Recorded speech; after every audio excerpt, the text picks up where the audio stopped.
Hola, buenas noches a todos, bienvenidos de nuevo a este pequeño rincón del cinéfilo. Esta noche voy a tener el placer de hablaros de un director y de una película, sobre todo de un director que hasta ahora, no sé por qué, después de casi 3 años y medio de canal que llevamos, pues no os había hablado, pero que ya es hora de que os hable de un director, de uno de los más importantes y totalmente inmortales directores de la historia del cine y de uno de sus títulos más sobresalientes. Seguramente dentro de su filmografía el segundo o tercer título más impresionante que tiene después de una filmografía cargada de obras maestras. El director del que os voy a hablar no es otro que Howard Hawks, uno de los grandes padres de la narrativa cinematográfica estadounidense, que junto con John Ford, junto con Alfred Hitchcock y junto con Cecil B. DeMille forman cuatro directores que son auténticamente los padres de la narrativa cinematográfica contemporánea y moderna, y del que muchos directores en la actualidad todavía se fijan para llevar a cabo sus proyectos y sus películas, pero que prácticamente pues muy poquitos de ellos saben ya no plagiar o imitar, sino llegar al nivel que este director o que estos directores realmente han tenido como importancia dentro de la historia del séptimo arte. Howard Hawks fue un director que desde un principio no se le tuvo una gran consideración. No fue un director que, como Alfred Hitchcock o como John Ford, gozó desde el primer momento de un gran carisma o de una gran importancia dentro de la industria del cine, sino que fue a partir ya de los años 50 y de los años 60, sobre todo de los años 60 con el movimiento aquel de la Nouvelle Vague, cuando una serie de directores y de críticos nuevos, sobre todo franceses, los correspondientes a la famosa revista de cine Charriers du Cinema, encuentran en Howard Hawks realmente un diamante, una perla que Hollywood no había sabido explotar lo suficiente. Y eso que Howard Hawks había brindado al cine estadounidense durante varias décadas algunos de sus títulos y de sus clásicos más imprescindibles. Os estoy hablando de títulos como Scarface, El terror de Lampa, de 1932, una de las mejores, si no la mejor película de gángsters de la historia del cine. Él fue el que lanzó al estrellato a la pareja Humphrey Bogart y Lauren Bacall en dos grandes obras maestras que son El sueño eterno y Tener y no tener, de cine negro. Fue el director de grandes westerns como Río Rojo, como El Dorado y como Río Bravo, un tridente de películas western que prácticamente se puede decir que están prácticamente a la altura de los westerns de Anthony Mann o de John Ford. Un director que dominaba la screwball comedy como muy pocos lo han conseguido, como solo George Cukor, ese director de las altas comedias, supo realizar, con dos títulos absolutamente imprescindibles dentro de la historia del cine, como son La Fiera de mi niña, basada en un relato de William Shakespeare, que es La fierecilla domada, que protagonizó Katharine Hepburn y Cary Grant, y también Luna Nueva, del año 1940, protagonizada también por Cary Grant y por Rosalind Russell y Ralph Bellamy. Pero también es el director de grandes películas de mujeres, ya que a Howard Hawks siempre se le tildó de tener un poco de manía a las mujeres, pero fue un director muy adelantado a su época debido a que todos los papeles femeninos que tenían sus películas hacían evolucionar además a los papeles masculinos, y que Howard Hawks siempre tuvo y además retuvo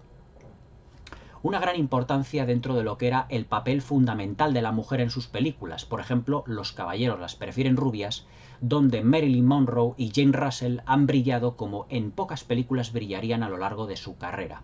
Pero también tocó evidentemente el género de la tragedia, de las aventuras y sobre todo de una película de aventuras que es la película que os voy a comentar esta noche. Es una película que yo había oído hablar hace ya mucho tiempo. Es una película que yo había visto, digamos, a trozos, a cachos, a pequeñas secuencias, pero que no le había sacado todo el jugo. Hace poco salió en formato de alta definición, en Blu-ray, aquí la tengo, y que he descubierto con ella, porque hay que decir que no la había visto de principio a fin, pues sin ir más lejos, una de las películas más fascinantes que yo he visto en mi vida. Y sin duda alguna, una película que yo diría que es una de las mejores que he visto en los últimos años. Una película absolutamente maestra en todos sus aspectos, que abarca numerosísimos géneros. Una película coral donde las interpretaciones realizan directamente la puesta en escena, ya que podemos decir sin temor a equivocarnos que Howard Hawks es el director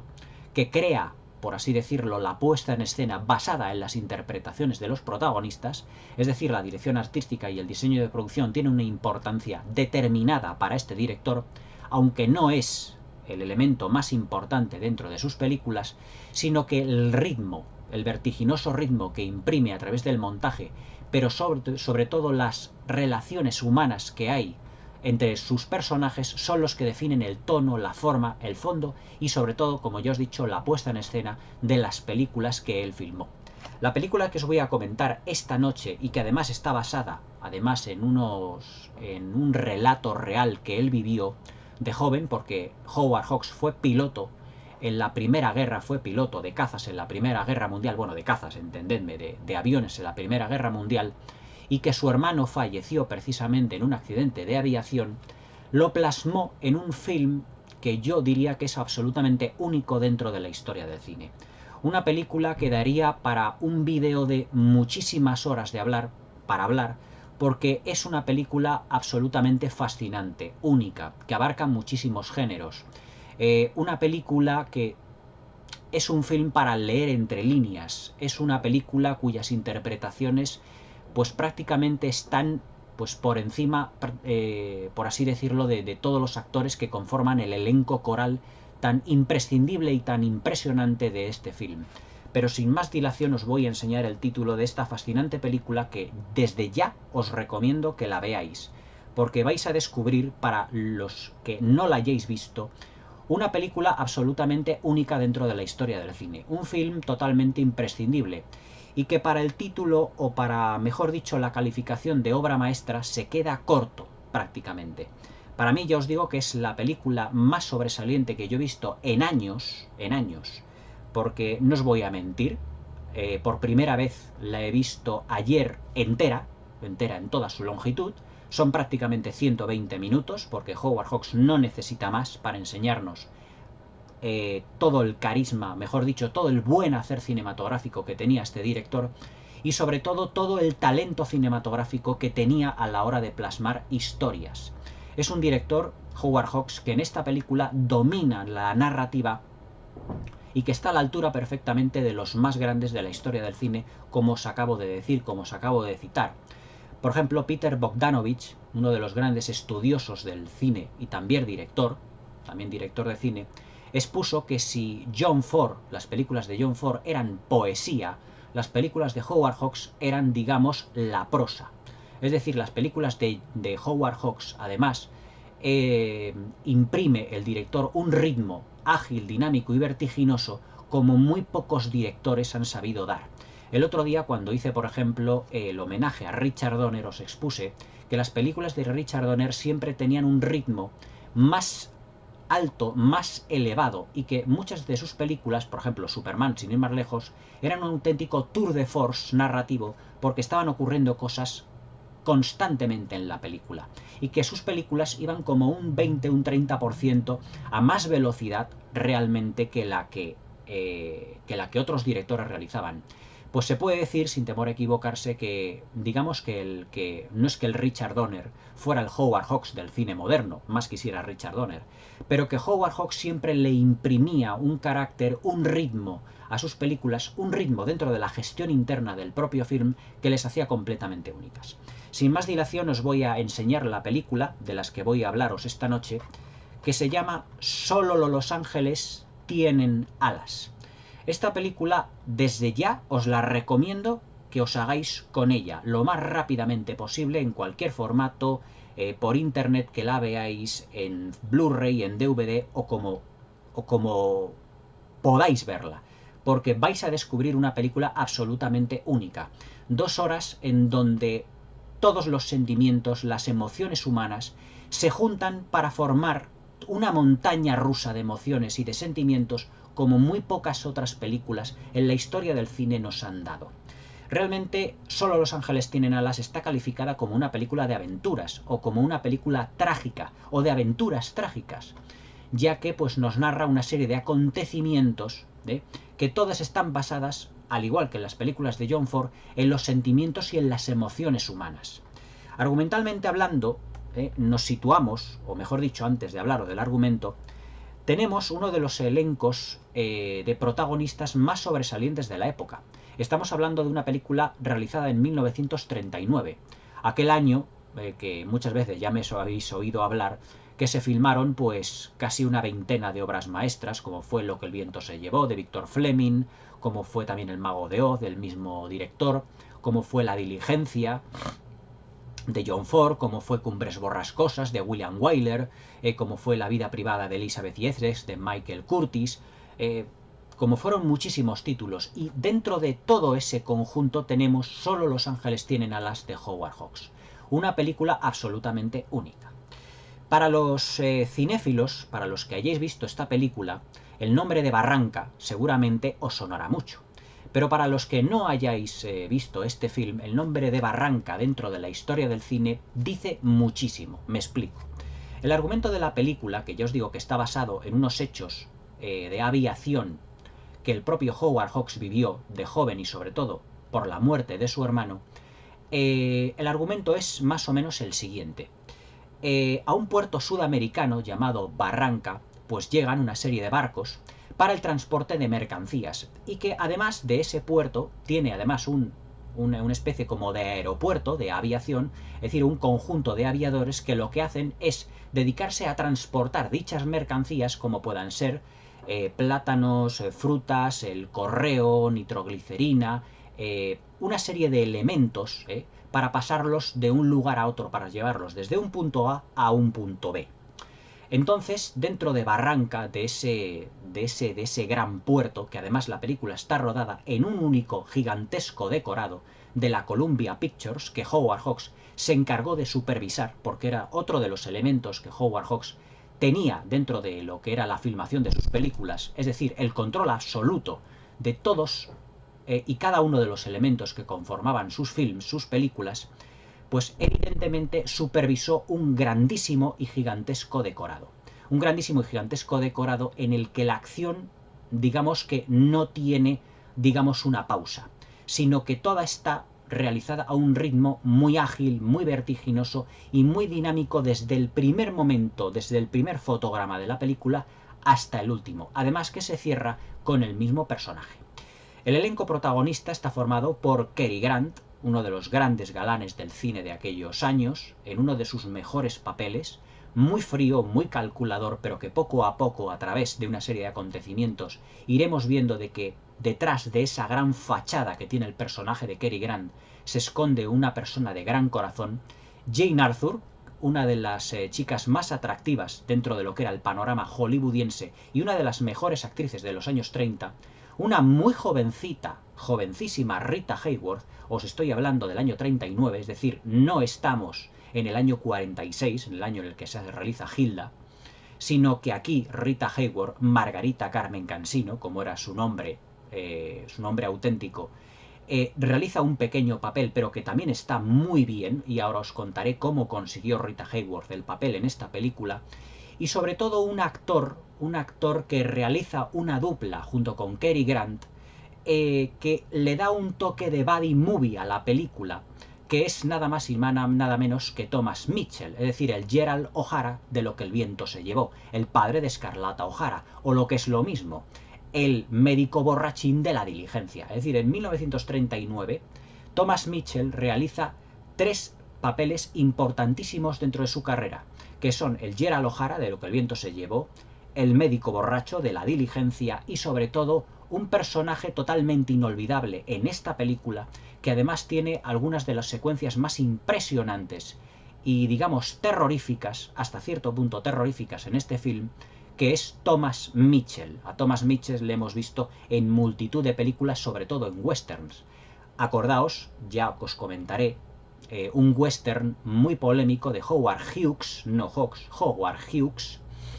llamado El forajido,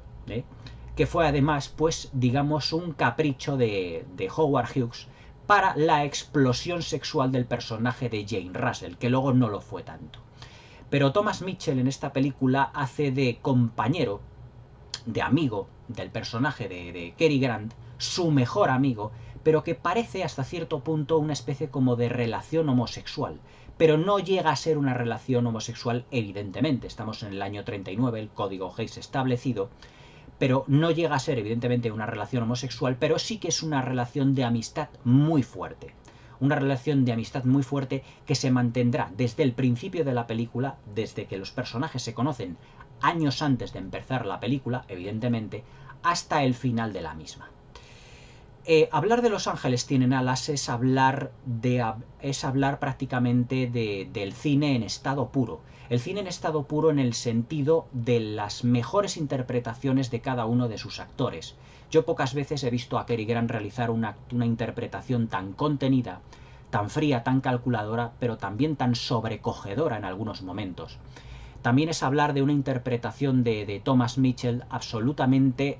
primorosa y transparente, con un arco argumental soberbio, y además que es un personaje que, además de ser secundario, es un personaje que crece prácticamente como un personaje principal, y ese es uno de los puntos fuertes que tenía el cine de Howard Hawks. El cine de Howard Hawks no era un cine en el que hubiese una gran diferencia entre personajes principales y personajes secundarios, sino que todos los personajes tenían una importancia capital dentro de todo el elenco que formaban pues los actores y las actrices de sus películas.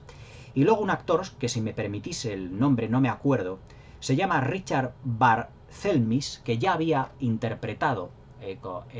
había trabajado con Howard Hawks anteriormente en películas de cine mudo, porque no olvidemos que Howard Hawks, que junto con Hitchcock, con Ford y con Cecil B. DeMille, directores eminentemente visuales, es decir, que se habían forjado dentro de lo que realmente era el cine mudo, y que luego toda esa sabiduría cinematográfica en lo que se refiere a la composición, a la planificación de los encuadres, evidentemente bebe mucho del cine mudo, pero que Howard Hawks supo adaptarlo con una maravillosa composición pictórica a lo que es el cine moderno y el cine contemporáneo a partir de los años 30, 40 y 50, hasta prácticamente su retiro con las películas de los westerns de El Dorado dentro de los años 60, y con su fallecimiento ya aproximadamente en 1975. Pero las películas de Howard Hawks, y Los Ángeles tienen alas no es una excepción, es a vista de hoy una película prácticamente que tiene un sentido o una factura muy contemporánea en el sentido de que está filmada con un estilo muy moderno, clásico pero moderno a la vez. Nos encontramos ante una película que os digo que es un auténtico tour de force emocional. A un puerto sudamericano llamado Barranca, llega un barco del cual se baja pues una de las actrices protagonistas de esta película, que es Jane Arthur. Una actriz, mejor dicho, un personaje que es una corista y que llega allí a un puerto y que se establece durante un determinado tiempo, pero que en este tiempo conocerá a una serie de personajes que son una serie de aviadores que son los encargados de llevar y de transportar todo lo que llevan los barcos que llevan al puerto, a este puerto sudamericano, de un país sudamericano que no se dice cuál es, y que está además prácticamente digamos, al lado de la cordillera de los Andes,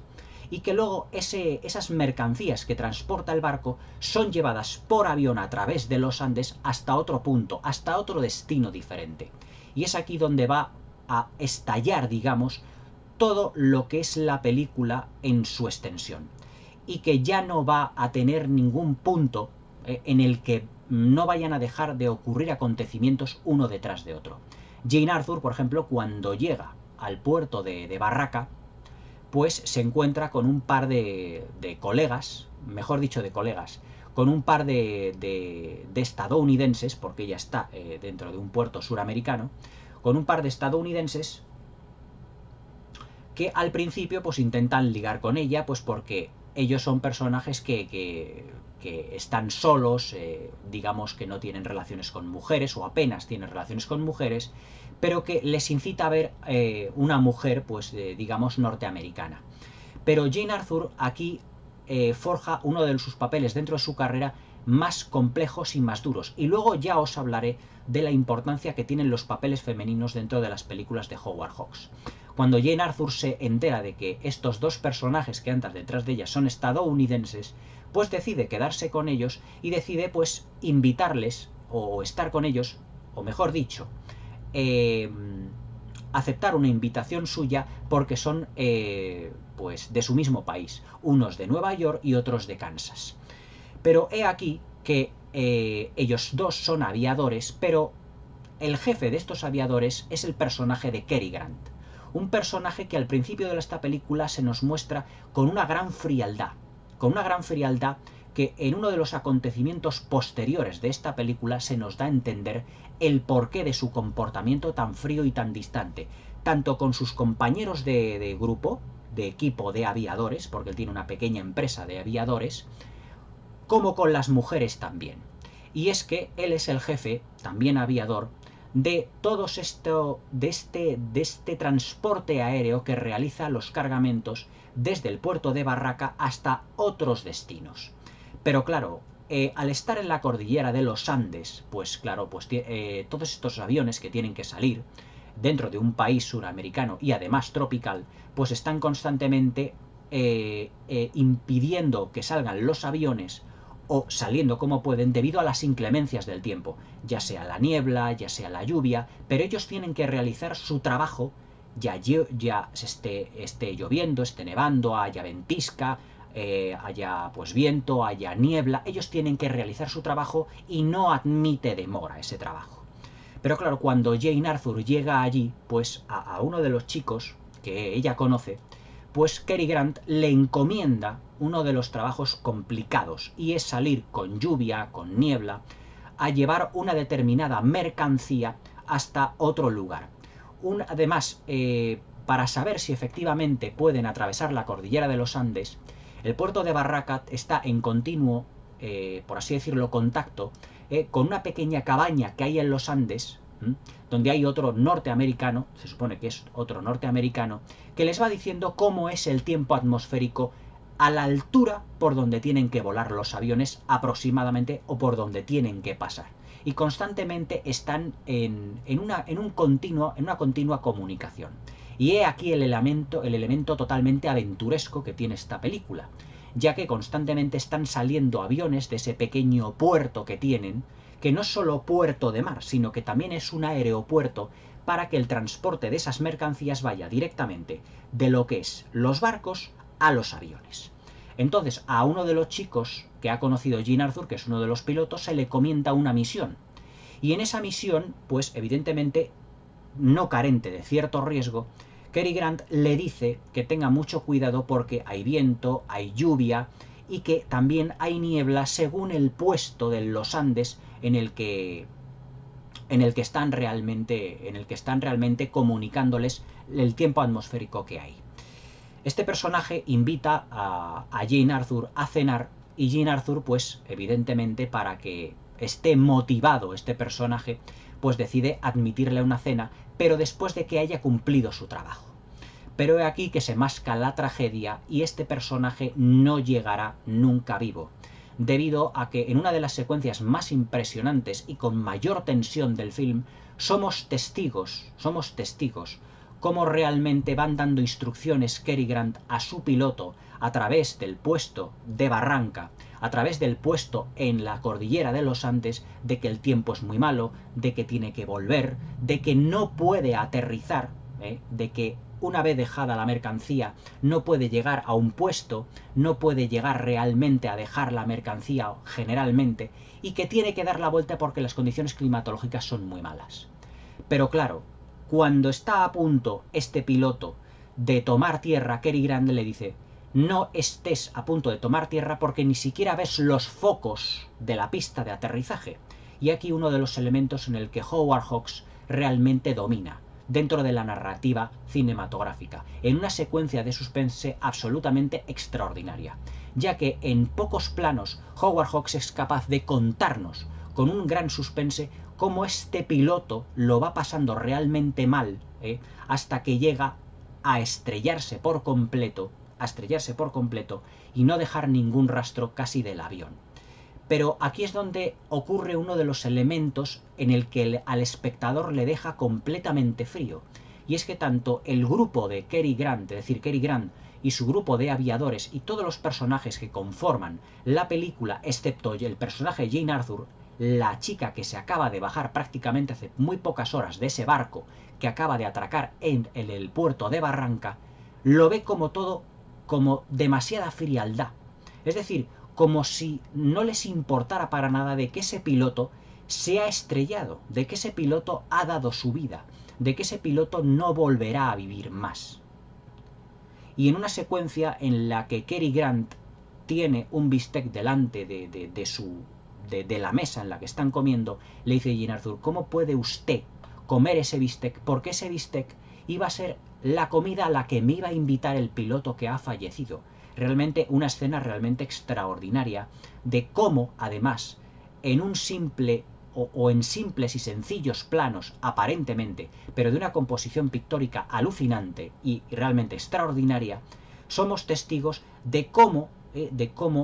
el aviador intenta tomar tierra sin conseguirlo y que finalmente, después de muchas vueltas que da a lo que es la pista de aterrizaje, que no la ve debido a la niebla que hay, se termina estrellando por completo. Y es que el personaje de Jane Arthur termina por darse cuenta de que Cary Grant, de que el resto de pilotos y que el resto de personas que viven en el puerto de Barranca no pueden estar continuamente de luto, porque muchos pilotos se dejan la vida, digamos, en esas misiones que no admiten muchas veces demora. Entonces ella va entendiendo, va comprendiendo el porqué de ese comportamiento tan frío, incluso como si no les importara realmente el fallecimiento de esos pilotos. Pero para los personajes de Cary Grant, para los compañeros suyos de pilotaje, la procesión va por dentro. Todos los personajes que tiene esta película, digamos que representan cada uno muchas emociones diferentes. Cary Grant al principio representa la frialdad en un personaje que es el líder del grupo y que digamos que su frase más repetida dentro de la película es: se hace esto así porque yo soy el jefe y porque todo lo que hacemos no admite demora y porque todo lo que hacemos es realmente importante y que si los pilotos se dejan la vida, digamos, dentro de todo lo que es el tiempo atmosférico pilotando los aviones realmente, si se dejan la vida es porque saben a lo que se exponen, es porque saben a lo que van y porque morir realmente prácticamente no les importa pero a medias. Y además es que cuando uno de los pilotos, el piloto del principio de la película, que fallece en ese accidente, está a punto de fallecer, somos testigos nosotros de cómo, comunicándose por un interfono con Cary Grant, allí con el puesto de Barranca, cómo él no da muestras de miedo, no da muestras de pavor, sino que domina la situación, pero que realmente él termina estrellándose. Pero no termina estrellándose porque realmente él sea un mal piloto, sino porque había conocido al personaje de Jane Arthur, que la tenemos aquí en la contraportada de la película, quería invitarla a cenar y que hacía mucho tiempo que no veía a una norteamericana. Y Cary Grant se lo echa en cara a Jane Arthur. Dice: si mi compañero ha muerto es realmente por su culpa. A lo que el personaje de Jane Arthur evidentemente no está acostumbrada, ni muchísimo menos, a que todo eso, a vivir todas esas experiencias, y que de una persona que acaba de conocer hace escasos minutos después o pocas horas después, fallezca en un accidente aéreo de una manera trágica y totalmente terrible. Pero lo terrible también es que para el personaje, desde el punto de vista de Jane Arthur, es que sus compañeros se comportan de una manera muy fría. Y es que, como le dice el tabernero, el que tiene una especie como de pequeño hostal allí, dice: es que si nosotros tuviésemos que estar llorando o que estar de luto o que estar, digamos, afectados constantemente por los fallecimientos de nuestros pilotos, no levantaríamos jamás cabeza. Porque aquí los pilotos vienen prácticamente a fallecer, vienen a morir en muchas de las misiones que nosotros le encomendamos. Si ese piloto tiene la suerte de tocarle una misión en la que el cielo esté despejado, podrá volver con vida. Pero si ese piloto tiene la mala suerte de que se le encomienda una misión para el transporte de mercancías, pero que el tiempo atmosférico no acompaña, se arriesgará la vida realmente de un modo en el que hay muchas probabilidades de que la pierda. Por lo tanto, no podemos estar constantemente pues llorando la pérdida de pilotos y no podemos tener un contacto, por así decirlo, excesivamente amigable o cariñoso con esas personas. No podemos cogerles cariño a esas personas porque seguramente tarde o temprano fallecerán. Es realmente una puesta en escena muy trágica desde el principio, pero totalmente aventuresca, porque todas las secuencias que tiene esta película de aviación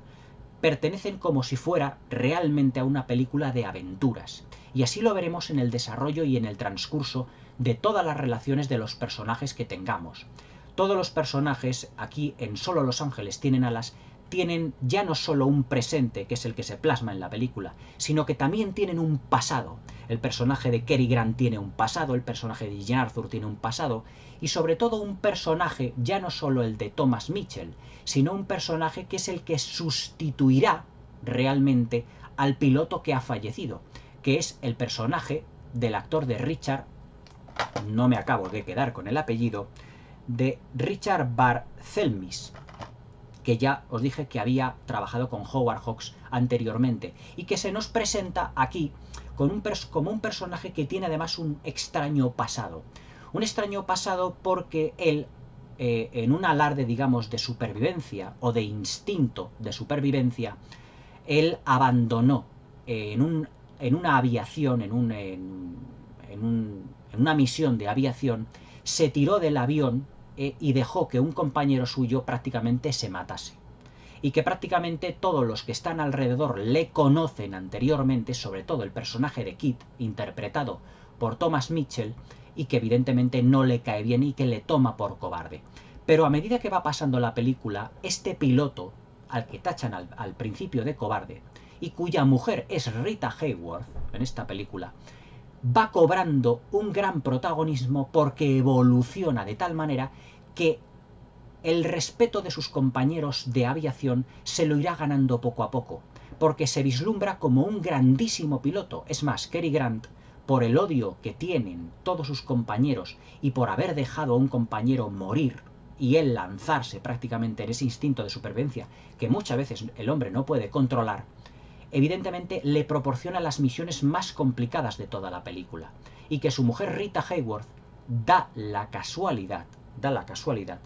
de que había estado anteriormente emparejada con el personaje de Cary Grant. Es decir, en las películas de Howard Hawks y sobre todo en esta película,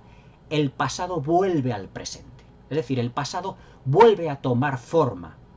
para que el personaje de Cary Grant se sitúe realmente dentro de un triángulo hasta cierto punto amoroso. Pero ahora hablaremos, dentro de la complejidad de esta película, de que hay varios triángulos amorosos dentro del film. El personaje de Rita Hayworth representa la ex de Cary Grant, una ex que no podía soportar de que su marido, Cary Grant, como jefe también piloto, y como piloto de esta línea de mercancías, esté constantemente jugándose la vida. Y claro, como no podía soportar esa situación, le dejó.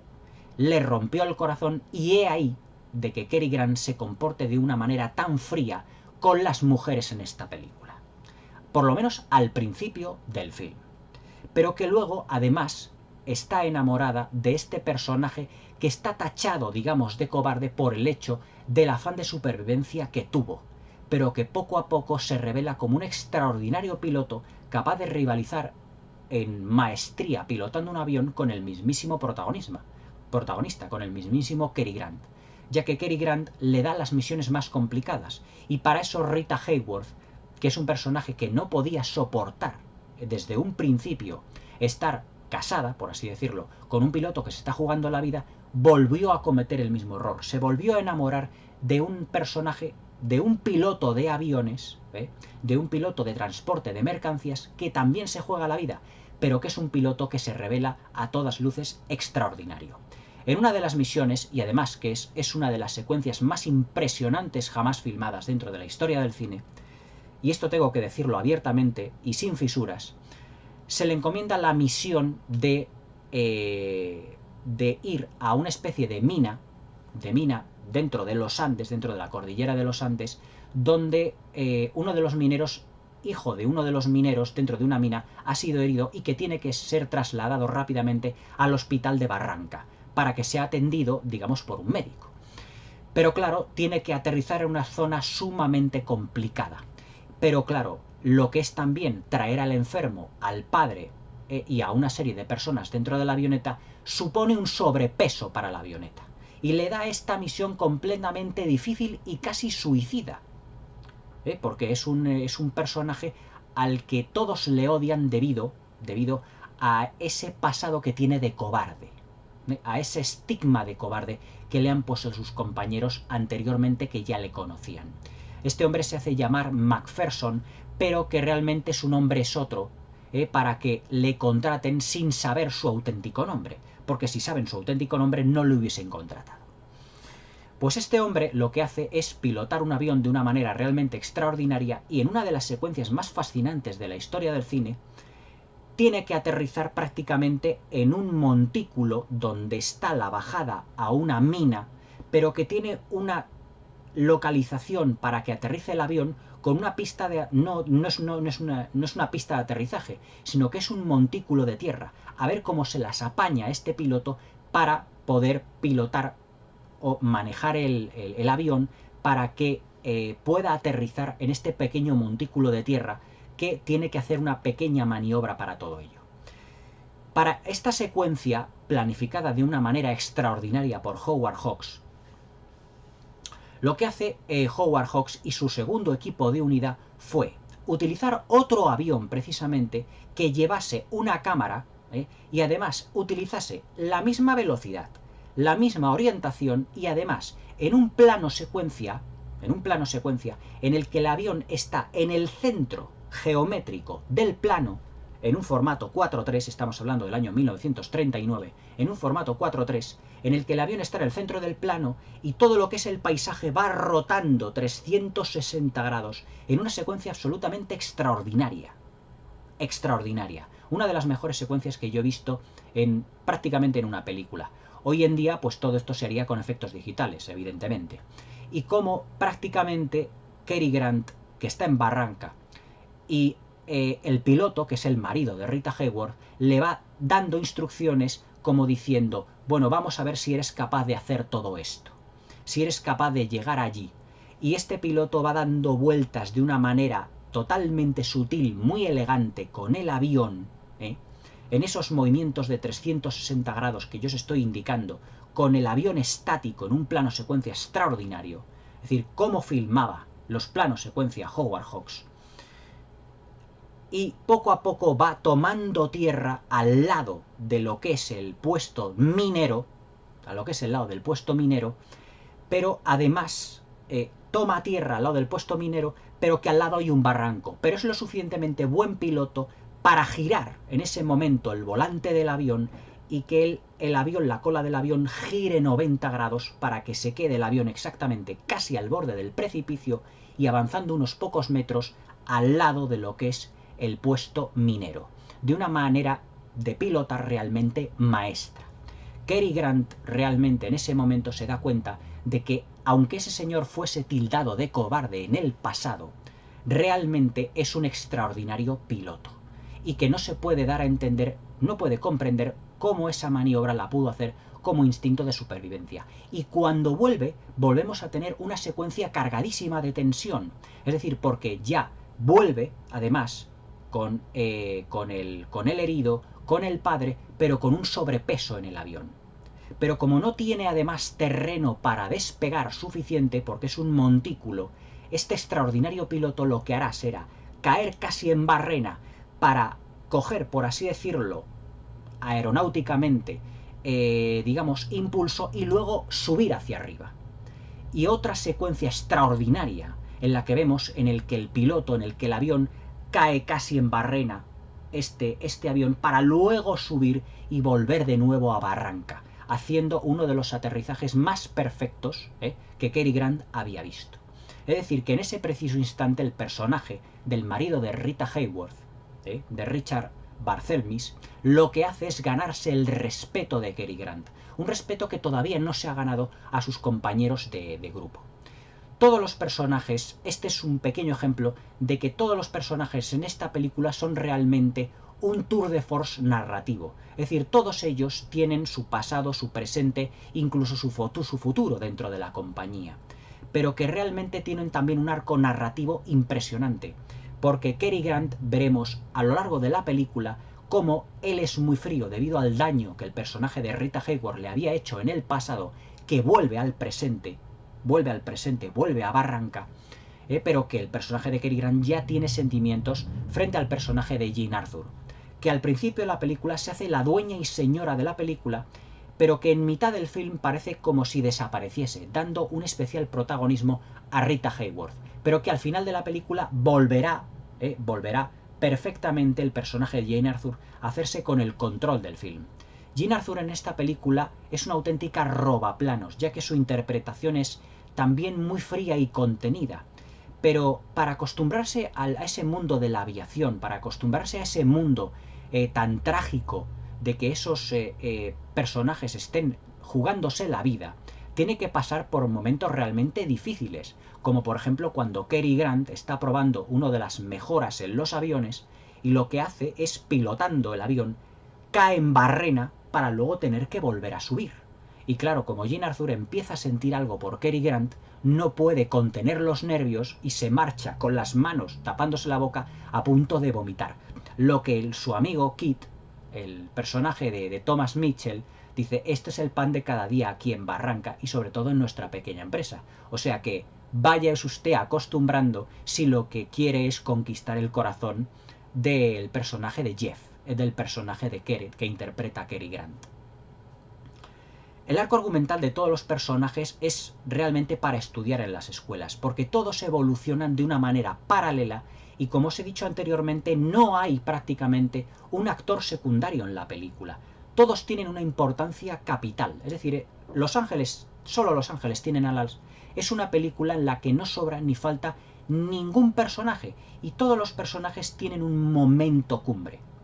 Algunos de ellos un tanto ambiguos, ese punto de ambigüedad que solo los grandes directores, como Howard Hawks en este caso, saben darle realmente.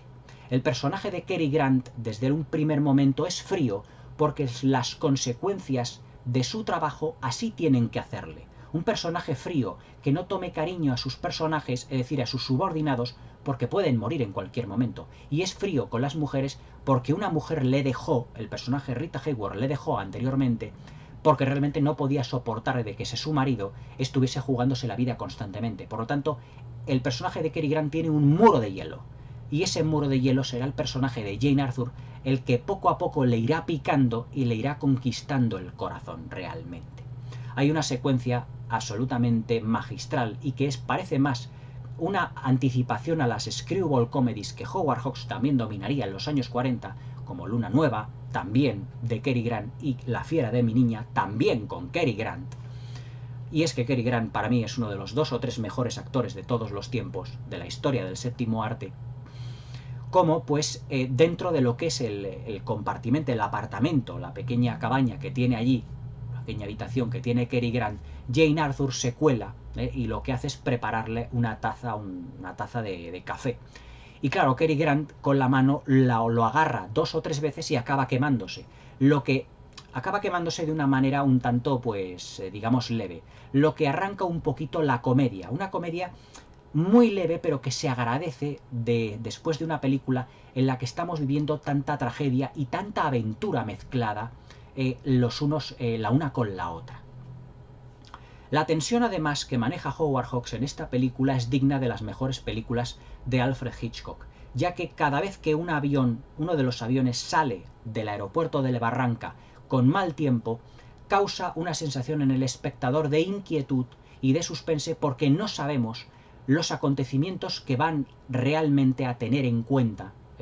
sobre todo atmosféricos, y que por lo tanto no sabemos si ese piloto llegará o no con vida. De ahí la constante tensión a la que esta película nos va manteniendo. En otra de las misiones que lo que hace Cary Grant es darle a este personaje que sustituye al piloto fallecido al principio de la película, es lanzar unos unos botes de nitroglicerina, peligrosísimo, en lo que son unos, digamos, en unas zonas donde en los Andes existen los cóndores, los cóndores, los pájaros. Porque claro, ellos representan, digamos, dentro de la aviación, pues digamos, un riesgo, ya que el peso de un cóndor que pueda estrellarse con uno de los motores de los aviones que utilizan para el transporte de mercancías puede ser fatal. Y entonces le encomienda al personaje del marido de Rita Hayworth que tire una serie de contenedores de nitroglicerina sobre algunas zonas donde están los cóndores. En unas secuencias que también te mantienen el corazón en un puño, porque el piloto tiene que estar constantemente vigilando que no se estrelle y haciendo que por una pequeña abertura en el suelo del avión tenga que estar lanzando, digamos, por una serie de órdenes que él va recibiendo, los botes de nitroglicerina, las latas de nitroglicerina, para destruir todo lo que son los nidos de los cóndor. Es realmente una secuencia también absolutamente fabulosa. Es decir, todas las misiones se las va dando a este personaje que poco a poco irá ganándose un respeto. Es decir, el personaje del marido de Rita Hayworth lo que pasará de ser un auténtico cobarde o tachado de cobarde a convertirse en un auténtico héroe al final de la película. El personaje de Rita Hayworth es el personaje que mejor conoce a Cary Grant, ya que ha sido su ex. En esta película, constantemente, Cary Grant se puede decir que fuma mucho, constantemente, pero él siempre se enciende sus cigarros. Pero hay un detalle de director muy bueno en este film, en el que cuando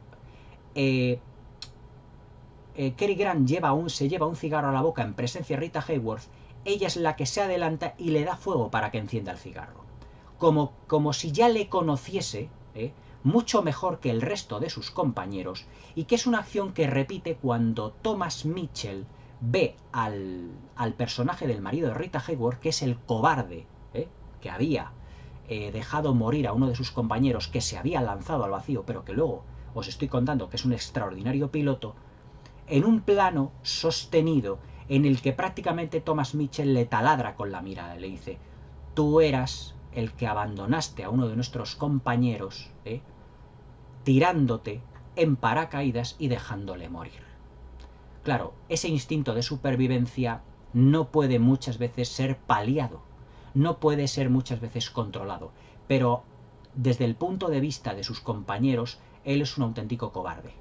Pero todas las acciones que va realizando este personaje, que ya os digo, no parece auténticamente secundario, le llevarán realmente en un arco argumental magnífico a ganarse el respeto de sus compañeros. Al final de la película, el personaje de Thomas Mitchell y el del cobarde, el del marido de Rita Hayworth, tendrán que pilotar, tendrán que realizar una misión dentro de la misma carlinga, dentro del mismo avión, que cambiará, digamos, la opinión del personaje de Thomas Mitchell con respecto del marido de Rita Hayworth por completo.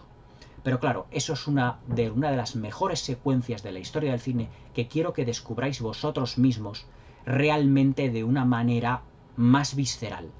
Porque es que Solo los ángeles tienen alas también es una película visceral desde el punto de vista trágico. Es decir, estamos asistiendo a muchos elementos trágicos uno detrás del otro, a fallecimientos, a muertes, pero que los personajes, para intentar paliar ese dolor, a esa procesión que llevan por dentro, se encargan de divertirse, se encarga de cantar en una especie de cantinas que tienen allí en el puerto de Barranca. Hay una secuencia muy simpática en el que Jane Arthur cambia el chip y se da cuenta que efectivamente ellos cantan para intentar espantar los fantasmas de las tragedias de sus compañeros muertos en su trabajo. Y es que Cary Grant se pone delante de un piano, empieza a tocar, pero Jane Arthur, que es una corista, le aparta y le dice: vamos a cantar el manisero todos. Y aparecen allí una pequeña orquesta de personajes suramericanos y van cantando todos ellos, pero evidentemente para despejar los fantasmas, para intentar paliar esas tragedias que están viviendo y para que sus relaciones sean lo más llevaderas posibles.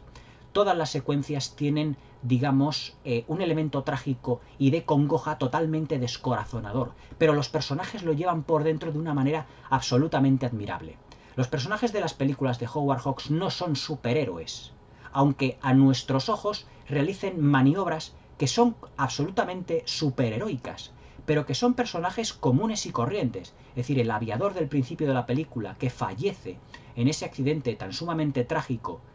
por no obedecer las órdenes de Cary Grant, sino estar lo antes posible en Barranca para, digamos, para invitar al personaje Jane Arthur a cenar. Él se comporta como una persona normal y corriente, pero sabe que el trabajo que está realizando es el trabajo de un superhombre, de un superhéroe realmente, porque solo un superhéroe podría, superar todas esas condiciones climatológicas tan sumamente difíciles a las que tiene que enfrentarse. He ahí el drama de la película, pero también el elemento aventuresco. El elemento aventuresco también en esta película está muy afianzado también, por ejemplo, porque en los Andes hay un puesto en lo alto de una de las cordilleras en el que otro estadounidense se encarga de proporcionar los datos atmosféricos de si llueve, de si se está levantando niebla, de si se está levantando ventisca, viento, etcétera, al puerto de Barranca para informar a los aviadores. Es decir, todo está lleno de elementos aventurescos dentro de una misma tragedia. Y además en un pequeño escenario muy minimalista, pero absolutamente muy realista, ya que cuando este personaje tiene que salir de su cabaña para ver evidentemente qué tiempo hace, vemos al fondo, o sea, lo que es en una parte del plano, lo que es la cabaña, con sus lucecitas, todo, pero en otra parte del plano vemos lo que son las cordilleras de los Andes al fondo, es decir, todo lo que son las montañas, toda esa parte en el que va informando de las condiciones meteorológicas a Cary Grant. Todo ello de una manera planificada, de un modo realmente soberbio. Y todo ello en una película de 2 horas de duración que no deja ni un solo minuto de respiro al espectador. Para Howard Hawks, las películas se dividían no en una presentación de personajes en un nudo y en un desenlace, sino que su narrativa era mucho más directa, más rápida y más vertiginosa. Es decir, iban a un ritmo mucho más rápido. Y los personajes no se presentan de una manera clásica, sino que los vamos descubriendo poco a poco. Es Howard Hawks dentro de sus guiones, porque además del guión de Jules Fuhrman, creo recordar, el guión efectivamente es de Jules Fuhrman, uno de los guionistas más reputados del Hollywood de los años 30, lo que hace Howard Hawks es retocarlo de tal manera que él pueda plasmar vivencias y experiencias personales dentro de lo que es la película. Y es que dentro de el pilotaje que él hizo en la Primera Guerra Mundial, su hermano, también que era piloto de aviones, terminó matándose. Puede que de ahí viniese el título de Solo los ángeles tienen alas, como diciendo, es que esas buenas personas que se están arriesgando sus vidas, son capaces de coger un avión y arriesgar todo lo que ellos tienen, en su vida, por realizar su trabajo. Es decir, el trabajo para Cary Grant y para los aviadores es su auténtico amor. En esta película podemos discernir además 3 diferentes triángulos amorosos. Primeramente, el triángulo amoroso que lo forman Cary Grant, Jean Arthur y Rita Hayworth, porque Rita Hayworth es la ex de Cary Grant, que aparece en mitad de la película, cobra un determinado protagonismo, quitándoselo un tanto a Jean Arthur, pero que Jean Arthur, tanto al principio como al final de la película, tendrá absoluto protagonismo en el film, y que evidentemente es una actriz que en los años 30 había tenido mucha más presencia en pantalla que Rita Hayworth, que prácticamente estaba comenzando. Y además es que dentro de lo que son los personajes femeninos, os he dicho que Howard Hawks los trata de una manera muy contundente. Howard Hawks es uno de los grandes, al igual que lo fue George Cukor, uno de los grandes directores de mujeres, ya que dentro del guión de sus películas eran las mujeres las que, digamos, modificaban o hacían evolucionar a los personajes de los hombres. Es decir, los hombres estaban condicionados por los personajes de las mujeres. Ocurre en La fiera de Minilla, en la que Katharine Hepburn termina enamorando a ese paleontólogo tan despistado que es Cary Grant. Ocurre en Luna Nueva, en la que Rosalind Russell vuelve a cambiar a Cary Grant y le vuelve a enamorar. Ocurre en Tener y no tener y en El sueño eterno, en la que Lauren Bacall termina enamorando a Philip Marlowe, que es el personaje de Humphrey Bogart en El sueño eterno. Ocurre, por ejemplo, en Atari, en la que Elsa Martinelli lo que hace también es modificar la personalidad realmente de John Wayne. Es Atari una película bastante parecida a esta, con unas premisas muy similares. Ya la comentaré posteriormente, aunque para mí en calidad esta está muchísimo más por encima. Y también lo es el personaje de Angie Dickinson en Río Bravo,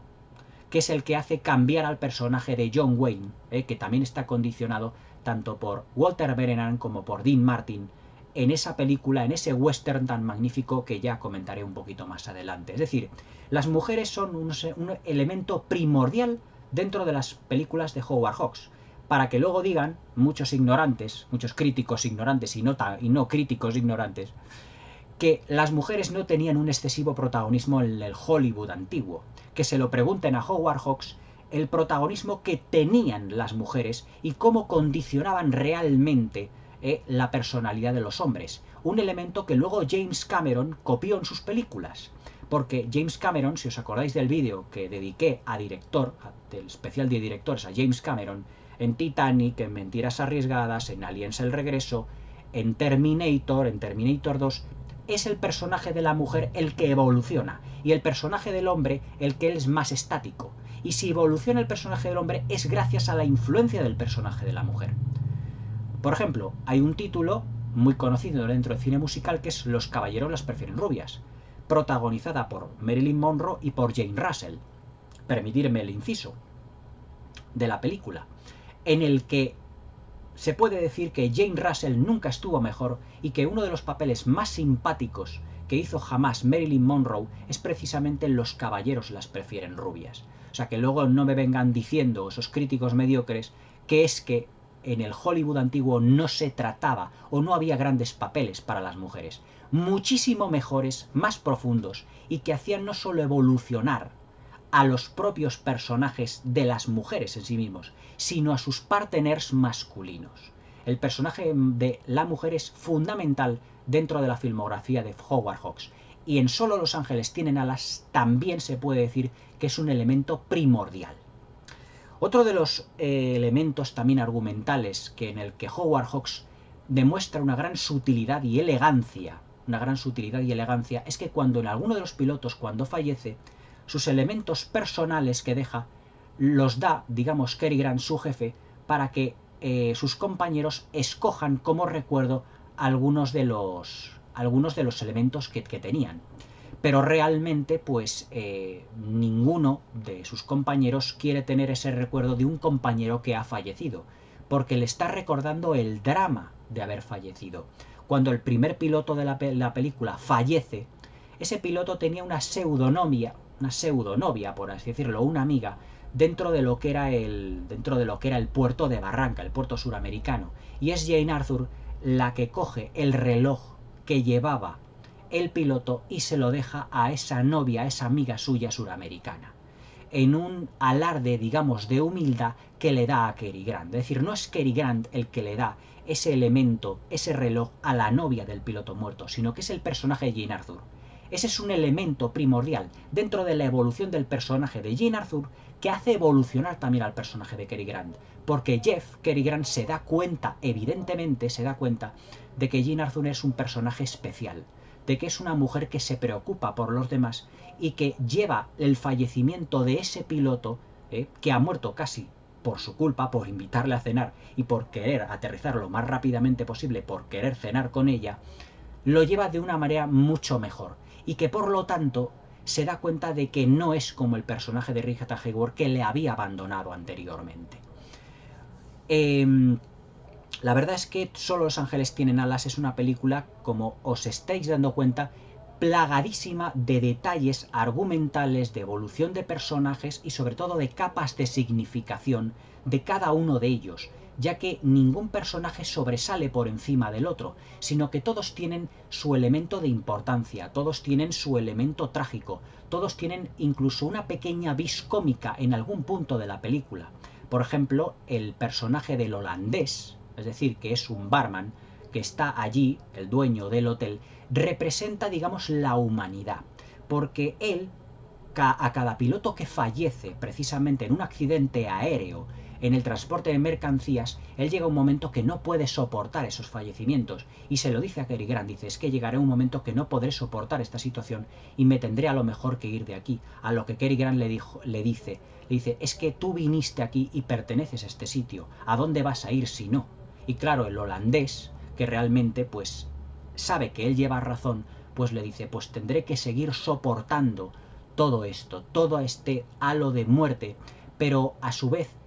llevado de la mano de Howard Hawks en un guión como si fuera una película de aventuras. Es decir, Howard Hawks es lo suficientemente inteligente como cineasta para darnos una tragedia soterrada y disfrazada de película de aventuras, pero que nosotros podamos vivir los momentos trágicos, sobre todo al final de la película, que es, digamos, un momento absolutamente cumbre en la historia del cine. Una de las escenas, digamos, más terroríficas y escalofriantes que yo he vivido dentro de la pantalla, o mejor dicho, fuera de la pantalla de una película, y que le ocurre al personaje de Thomas Mitchell, al amigo de Cary Grant. Otro de los triángulos amorosos ya no solo forman Cary Grant, Rita Hayworth y Jean Arthur. Otro de los triángulos amorosos es el que forman Cary Grant, Jean Arthur y el trabajo de ser piloto.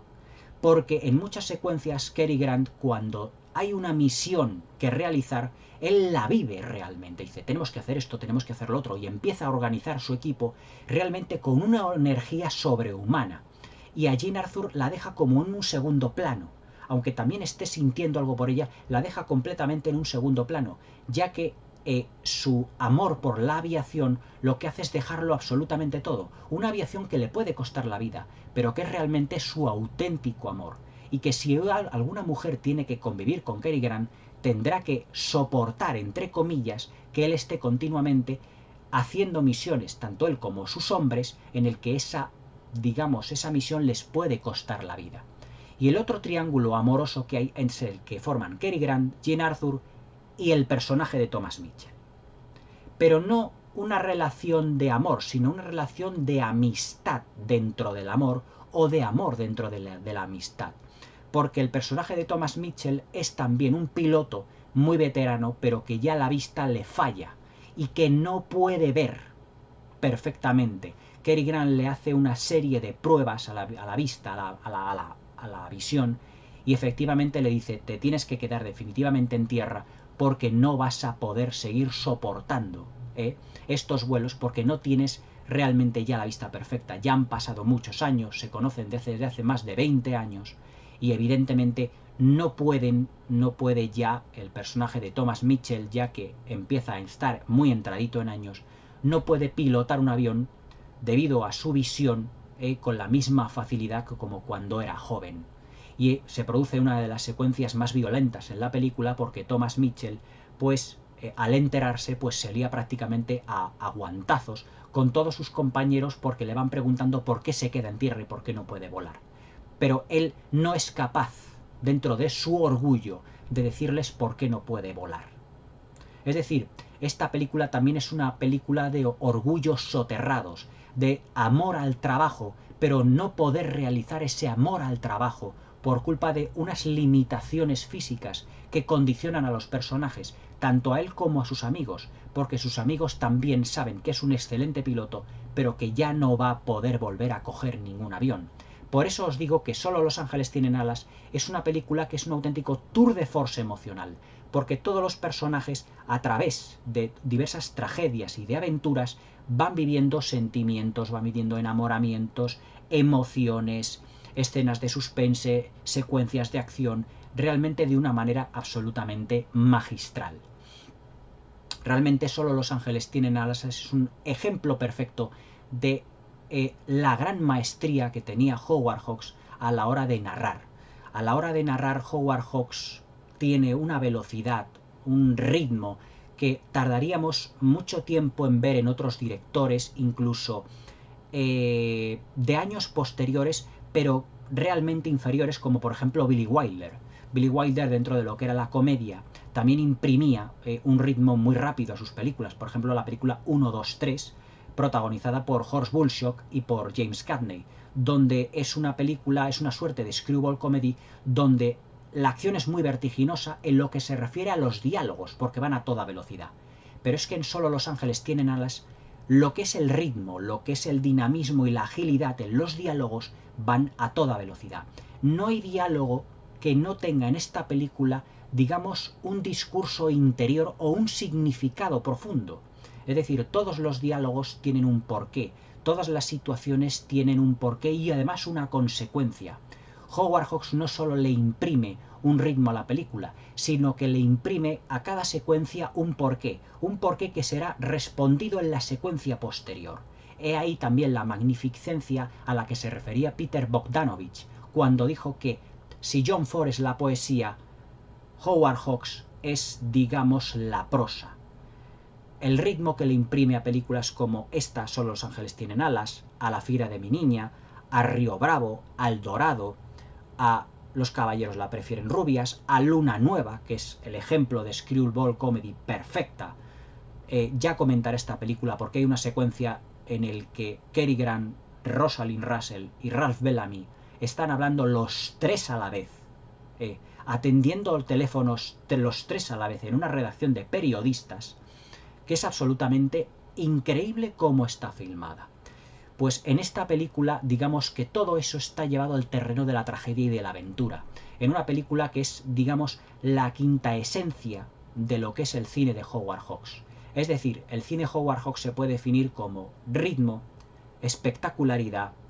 puesta en escena a través de la interpretación de los personajes, complejidad de los mismos, arcos argumentales basados en sentimientos, pero muchas veces soterrados que tienen que ir descubriéndose poco a poco, evolución de los personajes, pero que no evolucionan por sí mismos, sino que dependen además de la evolución de otros compañeros suyos. Es decir, que como película coral lo que hace Howard Hawks es relacionar a todos los personajes y que todos los personajes, a través de esas relaciones, sean las que vayan evolucionando, de tal manera que si tenemos un grupo de 4 o 5 personajes y uno de ellos es sacado fuera de ese grupo, ya los demás ya no evolucionan igual, sino que todos se complementan de una manera única y perfecta. Solo los ángeles tienen alas es una obra maestra absoluta, fascinante, imprescindible. Todos los calificativos que yo pueda dar a una película,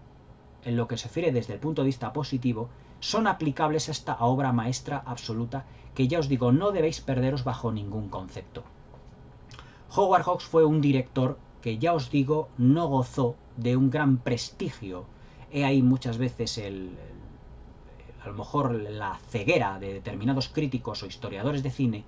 que hasta los años 50 y hasta los años 60 no empezaron a ver en él el auténtico genio que era,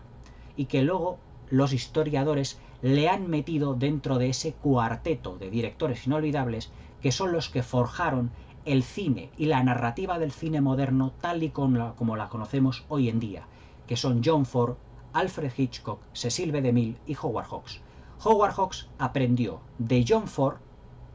porque digamos que dentro de los 4 directores fue, por así decirlo, el más joven de todos ellos, joven entre comillas. De John Ford aprendió la fantástica dirección de actores, a las relaciones entre los protagonistas. Es decir, películas como La Diligencia fueron fundamentales a la hora también de abordar Howard Hawks esta película, las relaciones que tienen todos ellos. La Diligencia, ¿cuántas películas ha influenciado La Diligencia? De Cecil B. DeMille aprendió a manejar la épica en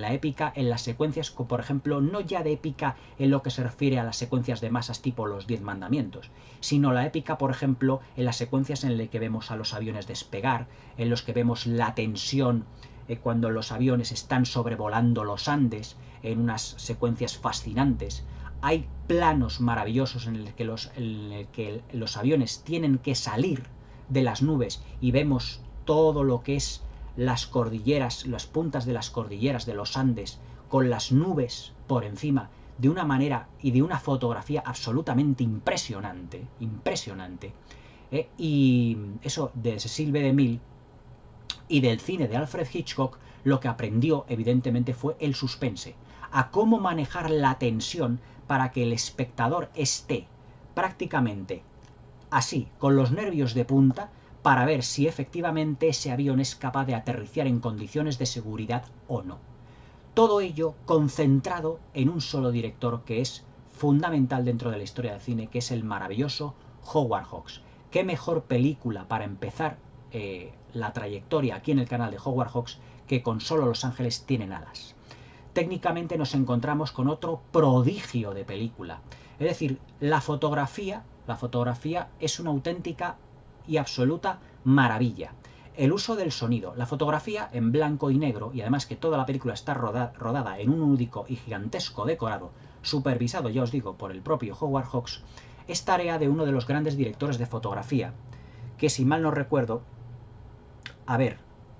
era Joseph Walker. Lo que pasa es que, claro, no me puedo acordar a lo mejor de todos los nombres. Pero Joseph Walker lo que hace aquí y en otros títulos de su dilatada filmografía dentro del Hollywood de los años 30 es filmar, por ejemplo, la llegada del barco del principio de la película a Barranca, todo rodeado de un halo de misticismo, de poesía y también de lirismo. En el sentido en el que cuando Jane Arthur baja por las escaleras, todo está rodeado de bruma, prácticamente nada se ve. Y cuando ella llega a Barranca y se empieza a abrir camino frente a las calles del puerto, ya ve la vida tan bulliciosa que hay. Pero desde el principio de la película solo vemos al barco que se va acercando lentamente a Barranca como si fuera una especie como de espectro gigantesco rodeado de bruma. He ahí un componente poético y de lirismo que también tenía y que aprendió del mismísimo John Ford. Es decir, toda esa bruma que además es muy omnipresente durante toda la película. Los elementos atmosféricos en esta película también tienen un protagonismo propio porque condicionan además la labor de despegue de los aviones. Todo lo que es la lluvia, lo que es la nieve, lo que es el viento, lo que es la niebla, todos son elementos atmosféricos que están presentes en la película y que le aportan además, digamos, una fisicidad impresionante. La misma fisicidad que tenían, por ejemplo, los westerns de Anthony Mann protagonizados por James Stewart, la fisicidad que tenía, por ejemplo, Horizontes Lejanos, pero todo eso llevado al blanco y negro, llevado, digamos, a una fotografía ya no en formato cinemascope, en formato 4:3, pero todo lleno de poesía. Es decir, todo lo que es la llegada de lo que es el barco al puerto está lleno de cargado de lirismo y de poesía en lo referente a lo que es el manejo de la cámara, en unos planos sostenidos cargados todos ellos de juegos de luces. Esos juegos de luces que muchas veces a mí me recuerdan mucho al expresionismo alemán. Estamos en el año 1939, el expresionismo alemán ya, digamos que ha pasado ya de moda, pero que Howard Hawks utiliza, que roba, digamos, o que homenajea, para darle ese halo de misticismo que engloba toda la película, sobre todo en las secuencias que se desarrollan de noche, que son las mayoritarias dentro de la película. Esas secuencias rodeadas de noche en la que los personajes abren las puertas de sus bungalows, de sus casetas, de todo lo que rodea el puerto de Barranca y se encuentran con bruma, con lluvia, todo ello pues rodeado de un halo, ya os digo, de poesía difícil de imitar, sobre todo por la elegancia con la que Howard Hawks maneja la cámara. Joseph Walker aquí, digamos que se luce, sobre todo la grandiosidad que le da, por ejemplo, a los buques, esos buques bananeros cargados de plátanos. Hay una secuencia muy graciosa donde vemos pues a unos carritos que llevan unos borriquitos, unos asnos, que están cargados, por ejemplo, de plátanos, de bananas, que llevan, pero que cuando el buque va entrando en todo lo que es el puerto de Barranca, lo vamos viendo digamos, con una grandiosidad. Está enfocado ese buque con una grandiosidad como si fuera un gigantesco espectro, todo rodeado de bruma, como para darle más misterio a la película, como para decir qué es lo que va a pasar ahora. Y luego, cuando baja ya Jane Arthur por las escaleras de lo que es el barco, ya evidentemente ahí la película ya no nos dará ningún minuto de respiro. El uso del sonido es otro de los puntos fuertes de esta película. Howard Hawks lo que hace es también trabajar de un modo ejemplar lo que son los silencios. Es decir, cuando el buque entra dentro de Barranca, fijaos si esta escena da para comentar, no se oye ningún tipo de banda sonora, pero lo que se oye es el sonido de lo que es el silbato del buque llegando al puerto de una manera muy elegante, muy lenta, con mucha parsimoniosidad, muy lentamente, para darle ese halo de misterio y de misticismo del que os estoy hablando. La banda sonora, otro de los puntos fuertes, está además dirigida por la partitura, por Dmitri Tiomkin, otro de los grandes de la historia del cine. Sobre todo al final de la película, cuando los protagonistas, y no os lo quiero contar, los protagonistas, pues digamos, tienen un punto en el que Cary Grant le da a entender a Jane Arthur que quiere quedarse con ella de una manera muy original, pero que realmente la música surge como de la nada, para darle un punto emocional al final de la película que muy pocos directores han sabido dar. Todo lo que es el ambiente expresionista, los juegos de luces, tanto de día como de noche, sobre todo de día, y con blanco y negro, visto en un Blu-ray, la verdad es que con una definición extraordinaria, le da una riqueza pictórica a lo que son los encuadres absolutamente extraordinaria. Es decir, si este año en los Oscars se llevó, creo que fue la película de Mank, el Oscar a la mejor fotografía, olvidaos de esa película. Olvidaos de la fotografía de ese Oscar, a esa fotografía. O sea, esa fotografía no tiene absolutamente nada que ver con el trabajo de Joseph Walker y de Howard Hawks detrás de las cámaras de este film. Fotografías y planificaciones como la de llegada del buque a Barranca, como la de la avioneta del marido de Rita Hayworth girando alrededor de lo que es el montículo de terreno donde tiene que rescatar a ese chico de la mina. Los interiores y los exteriores filmados con los elementos atmosféricos, los efectos especiales también de lo que son los despegues y los aterrizajes de los aviones, además realizado con unos efectos visuales que son maquetas pero muy bien realizadas, con un gran realismo. Es decir, están filmados y están creados los efectos especiales con un gran realismo. En algún momento, evidentemente, porque es una película del 39, se nota que en algún momento hay ahí se nota que dices, es una maqueta que han puesto ahí, pero hay otros planos que están muy bien disimulados, y ahí también la inteligencia de Howard Hawks, extraordinariamente simulados para que den un realismo absolutamente exacerbado a todo lo que son las secuencias de los despegues y los aterrizajes de los aviones. Son absolutamente fascinantes. Si hace poco os comentaba, por ejemplo, en la película del aviador de Martin Scorsese, cómo Leonardo DiCaprio utiliza toda una pista de vuelo para ir con su avión y cruzar la barrera, digamos, de los límites de velocidad. Aquí los aviones no pueden aterrizar en una pista tan grande, tienen que hacerlo en pequeños montículos dentro de lo que son, por ejemplo, las misiones que tienen que hacer. Y cuando tienen que aterrizar o que despegar en el puerto de Barranca, lo que es la pista de aterrizaje y de despegue es muy corta. Por lo tanto, tienen que ser pilotos muy experimentados, de ahí el peligro que tiene intrínseca las misiones de este equipo de aviación. En breves palabras ya, porque ya llevo casi 1 hora 18 minutos, pero podría estar hablando de muchos aspectos más de esta absoluta obra maestra del cine. Es una película, Los Ángeles o Solo Los Ángeles tienen alas, que no os podéis perder bajo ningún concepto. Es, para mí, la mejor película que he visto en años, en muchos años. O sea, Hollywood ya no es capaz de darnos un producto de estas características ni de lejos. Solo maestros de la talla de Hitchcock, de Cecil B. DeMille, que dentro de poco comentaré aquí la primera película, mejor dicho, la primera versión de Cleopatra, que no hizo Joseph Mankiewicz con Elizabeth Taylor, sino que fue Cecil B. DeMille con Claudette Colbert, pero que tiene una espectacularidad visual que no tiene mucho que envidiar a la de Joseph Mankiewicz. Howard Hawks pertenece y sus películas,